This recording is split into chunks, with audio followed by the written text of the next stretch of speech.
आंकड़े कुछ इस तरीके से है कि अभी एनटीपीसी का फॉर्म आता है। कब आता है मैं आपको डेट मेंशन करता हूं। यह फॉर्म आया था 1 मार्च को, 31 मार्च इसकी लास्ट डेट थी भरने की, 35,000 के आसपास वैकेंसी थी। इसके बाद एक दूसरा फॉर्म आता है 12 मार्च को और 12 अप्रैल थी उसकी लास्ट डेट भरने की, वो थी आरआरबी ग्रुप डी, जिसे ग्रेड डी भी कहा जाता है। इसमें 1 लाख से ऊपर वैकेंसी थी। हम सभी के सपनों में एक जान आती है कि चलो ठीक है, बढ़िया है, रेलवे में नौकरी करेंगे, अच्छी नौकरी मिलेगी, लेकिन उसके बाद फिर शुरू होता है खेल। खेल किस तरीके से शुरू होता है? खेल कुछ इस तरीके से शुरू होता है कि 1 करोड़ से ज्यादा लोग, मैं एग्जैक्ट डेटा दे रहा हूं आपको, मैं अभी एग्जैक्ट डेटा देता हूं आपको, 1 करोड़ से ज्यादा लोग आरआरबी एनटीपीसी का फॉर्म भरते हैं और 1 करोड़ से ज्यादा लोग ग्रुप डी का भी फॉर्म भर देते हैं। अगर आप देखें तो 1,26,30,885 लोगों ने एनटीपीसी का फॉर्म भरा हुआ है और 1,15,67,248 लोगों ने आपका ग्रुप डी का फॉर्म भरा हुआ है। और अगर हम इस आंकड़े को और आगे लेके जाएं दोस्तों, तो ये आंकड़े और भी ज्यादा चौंकाने वाले हैं कि अगर आप टोटल फॉर्म भरे जाने की संख्या देखें तो ये इतनी बड़ी संख्या है कि 2,41,98,133 लोगों ने फॉर्म भरा है। सिर्फ 1 लाख वैकेंसी ग्रुप डी, अगर उसमें 35,000 एनटीपीसी भी जोड़ दे तो 1,35,000 वैकेंसी के लिए।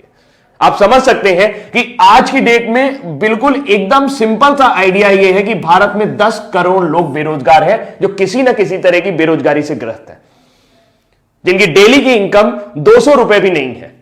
जी हां, जो महीने में 6,000 रुपए भी नहीं कमा सकते हैं। आज की डेट में 80 रुपए पेट्रोल हो गया। और सबसे बड़ी बात है कि मार्च का फॉर्म आया, फिर कहते हैं कि टेंटेटिव डेट आपके एग्जाम की हो जाएगी सितंबर, जून से सितंबर के बीच में आपका एग्जाम करा देंगे। बहुत बढ़िया बात है। अब सबसे बड़ी बात यह है कि इन्होंने इस फॉर्म के लिए जनरल कैटेगरी से 500 रुपए लिए थे। कितने लिए थे? 500 रुपए। ग्रुप डी के लिए भी 500 और एनटीपीसी के लिए भी 500। अगर मैं मान लेता हूं सारे जनरल लोगों ने भरा होगा तो यह मैक्सिमम अमाउंट पहुंचता है 1200 करोड़ रुपए, 1,200 करोड़ रुपए। अगर मैं मान लेता हूं कि सारे के सारे कैटेगरी वाले लोगों ने फॉर्म भरा होगा जिनके फॉर्म की फीस 250 रुपए थी, तो यह आंकड़ा पहुंचता है जस्ट हाफ 600 करोड़ रुपए। लेकिन ऐसा होगा नहीं कि सारे जनरल ने भरा हो, सारे एससी ने भरा हो या सारे कैटेगरी वाले लोगों ने भरा हो। तो मैं एक आंकड़ा मान लेता हूं कि कम से कम सरकार के पास 1,000 करोड़ रुपए के आसपास होना चाहिए, जो उनके पास मार्च और अप्रैल 2019 के दौरान आया था। मार्च अप्रैल 2019 बीते हुए लगभग 1 साल होने जा रहा है, फरवरी आने वाली है और एग्जाम की डेट का अभी भी कोई पता नहीं। मेरा दिमाग तब खराब हुआ या मुझे गुस्सा तब आई जब कई सारे मेरे स्टूडेंट जो मुझसे पढ़ रहे थे वो ये कल कह रहे थे कि सर एग्जाम का पता ही नहीं चल रहा कि कब होगा, क्या करें, आत्महत्या कर लें क्या? दोस्त, कमजोर नहीं होना, हम आत्महत्या नहीं करेंगे। क्यों करेंगे भाई आत्महत्या? हमारे जो 500 रुपए हैं, जो 250 रुपए हैं, वो इन लोगों ने दे रखे हैं और 1,000 करोड़ रुपए इनके पास है और ये एक वेंडर डिसाइड नहीं कर पा रहे। एक वेंडर, इनको एक वेंडर नहीं मिल रहा जो एग्जाम कंडक्ट करा सके। धारा 370 हटानी होती है, 1 दिन में हट जाता है। एनआरसी सीए लाना होता है, 1 दिन में आ जाता है। 2 करोड़ लोगों की जिंदगी का सवाल है यार। 2 करोड़ लोग इस आस में जुड़े हुए हैं। मैं जानता हूं कि 2 करोड़ लोगों को वैकेंसी नहीं मिलेगी, लेकिन उनको कम से कम एक जीवन का पड़ाव तो खत्म होगा। जो दिन भर वो टेंशन में रहते हैं कि तैयारी करनी है, तैयारी करनी है, तैयारी करनी है। दुनिया भर के कोचिंग वाले, दुनिया भर के चैनल वाले सब उनको बेवकूफ बनाने की कोशिश कर रहे हैं और लगातार उनसे पैसे ऐंठ रहे हैं। एक बैच शुरू होता है, फिर दूसरा बैच शुरू होता है, फिर तीसरा बैच शुरू होता है। बैच खत्म होने का नाम नहीं ले रहा है और नौकरी आने के नाम नहीं ले रही। क्या आपकी कोई जिम्मेदारी नहीं बनती है? नेताजी, मैं आपसे ही कह रहा हूं, ये वीडियो इतना शेयर करना कि नेताजी तक पहुंच जाए। क्या आपकी कोई जिम्मेदारी नहीं बनती है कि 2,41,00,000 लोगों के ऊपर आप ध्यान दें? ये संख्या आपके लिए मायने नहीं रखती है और आपके लिए नहीं मायने रखती तो ये 1,000 करोड़ रुपए का आप कर क्या रहे हैं? ये किसी घोटाले से कम है क्या? किसी भी बैंक में डाल दोगे, घटिया से घटिया बैंक में भी अगर 1,000 करोड़ रुपए डाल दोगे तो वो बैंक जिंदा हो जाएगा।